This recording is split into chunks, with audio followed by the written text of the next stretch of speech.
Welcome back to Successful Living. Once again, I always use this segment to talk about stuff that is in my industry, which is the investment world, and I think it's really important that people understand fees. We hear about these fees, but sometimes we don't know where to find them and what they actually are. So I want to spend a few minutes just quickly talking about that. And fees can really affect us, not so much in a one-year time frame, but in a much longer time frame. And I want to be able to, show you what you can do by saving some fees. And if you are paying fees, make sure you're getting a value for it. So the easiest way for me to start this out is something that is traditionally talked about when it comes to fees is a load. And so if we look here up on the screen right here, is that we have a fund, and let's just say we had the American Funds Balanced Fund. I'm not saying that's what this is. There's three ways to purchase it traditionally. It's the same exact fund, whether it's an A, B, or a C, meaning it's the same stocks inside each bundle. An A share would charge you 5.75 up front, a B share up to 5.75 over about a 5-year period, and a C share 1% annually. So what that means is on a $10,000 investment on an A share, you'd pay $575 per year.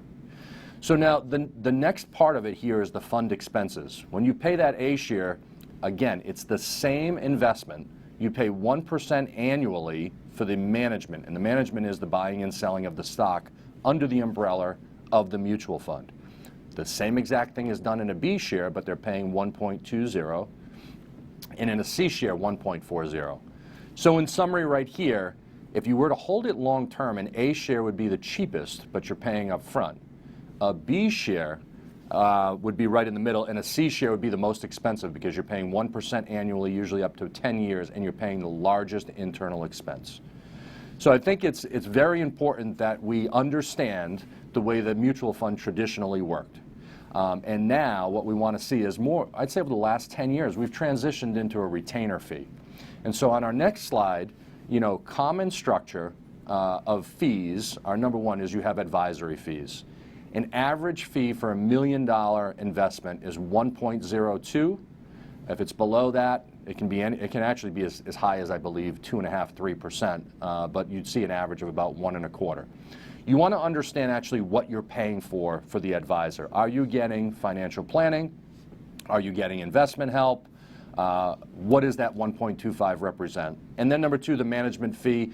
Usually in the past example, we were looking at 1 to 1.14%. And this, normally you can get much cheaper investments if you go through possibly an advisor here, you get a different share class. So other fee structures can be within an annuity, a hedge fund, and those can be different, but these are the basic ones. So now, what are the effects long term if you're paying in excess of 1% in fees, whether they're internal or whether they're kind of paying to the advisor? So on this screen here, which might be a little difficult to read, but basically what it is on the left side of the page here is the Dow Jones Industrial Average with no fee.